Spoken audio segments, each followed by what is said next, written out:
We're talking to Dr. Eric Westman from Duke University, and of course we're talking about some of the problems of lifestyles and lifestyle changes that might enhance an individual's health. And of course, Doctor, let us allow you to continue our discussion here. Great. Well, this has been very, very informative for me too. Thank you. I would like to switch gears a little bit, and while I manage weight, and the bariatric physicians are weight management physicians, weight change should be the first thing you think about with diabetes.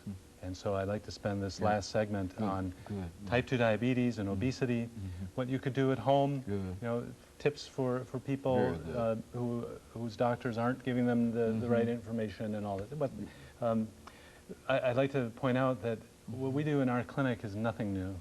In fact, I understand you're a bit of a history buff yourself, and during my first study that I did with the low carbohydrate diets, a patient of mine brought in this book.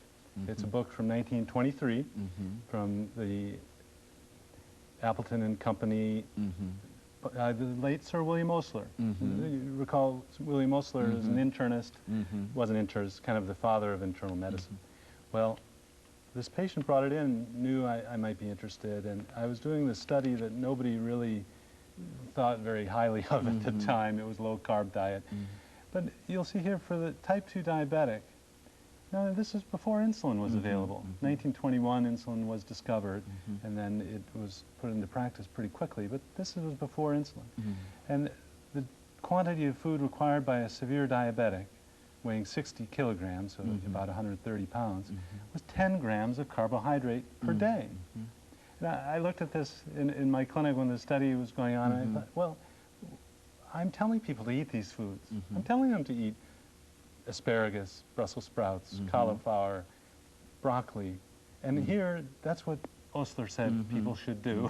So the man responsible for internal medicine. For internal medicine, that's right. Well, so they didn't have insulin available at the time. They didn't have these pills and all that. So all we're doing is we're giving people the option of using the knowledge that was gained before all these medicines were available.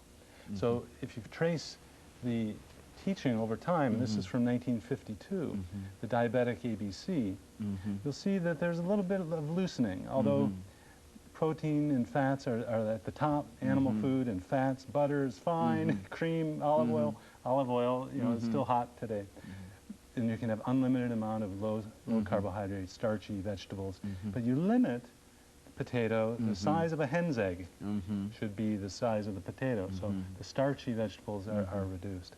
But now in 1950, doctors were able to use insulin, and so they allowed the diet to become less strict and use insulin.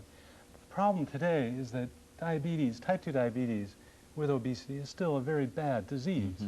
So all it takes is one family member who goes on to dialysis, has blindness, has amputations, for some other family member to know that this is something you don't want.